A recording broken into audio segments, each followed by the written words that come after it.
দরকার শিরিক। আর যে আমল জান্নাতে যাওয়ার ব্যবস্থা হবে সেই আমলটা হতে হবে বেদাত মুক্ত।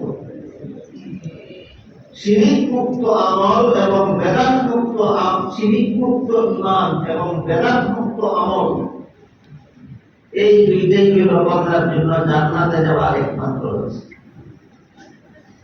এই জন্য পবিত্র কুরআনের বিভিন্ন আয়াতে আল্লাহ বারবার বলেছেন, ইন্নাল্লাযীনা আমানু ওয়া আমিলুস সালিহাত, যারা ঈমান আনবে আমল করবে, ঈমান আনবে আমল করবে, ঈমান আনবে আমল করবে, লাহুম জান্নাত, তাদের জন্য জান্নাত।